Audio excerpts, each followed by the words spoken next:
Hello guys, ഇലക്ഷനായിട്ട് 2 days leave കിട്ടിയപ്പോൾ നാട്ടിലേക്ക് പോയിട്ടോ. നാടെത്തിയപ്പോഴാണ് പാലക്കാട് ടിപ്പുവിൻ്റെ കോട്ടയിലേക്കൊന്ന് പോകാമെന്ന് വിചാരിച്ചത്. ഒന്നും നോക്കില്ല ഗായ്സ്, നേരെ വിട്ടു കേട്ടോ ഫ്രണ്ട്സായിട്ട്.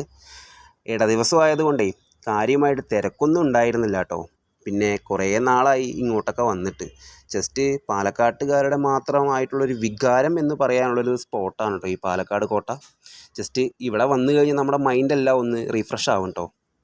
പിന്നെ അതുകൂടാതെ തന്നെ അവിടെ ടോക്കൺ എടുക്കണ ആ ഒരു ഇതും, പിന്നെ അതുപോലെ തന്നെ അതിൻ്റെ താഴെ കുറേ മരങ്ങളെല്ലാം ഉണ്ട് കേട്ടോ. അതുകൂടാതെ തന്നെ നമുക്ക് നല്ല കാഴ്ചകളെല്ലാം കാണാൻ പറ്റുന്ന ഒരു അടിപൊളി സ്പോട്ടാണ് കേട്ടോ. അതിൻ്റെ തോട്ടിലാണെങ്കിൽ നിറയെ മീനുകളും കൂടാതെ ആമയും എല്ലാം കണ്ട് സമയം പോയത് അറിഞ്ഞില്ല കേട്ടോ. പിന്നെ അതുപോലെ തന്നെ നല്ല വെയിലുള്ളത് കൊണ്ടേ നമുക്കതിൻ്റെ ഫീലിങ്സ് വേറെ മനസ്സിലാക്കാൻ പറ്റുന്നുണ്ട്. നല്ല ചൂടും ഉണ്ട് കേട്ടോ. കൂടാതെ തന്നെ പിന്നെന്താണെന്ന് വെച്ച് കഴിഞ്ഞാൽ അവിടെയെല്ലാം നമ്മൾ കറങ്ങി.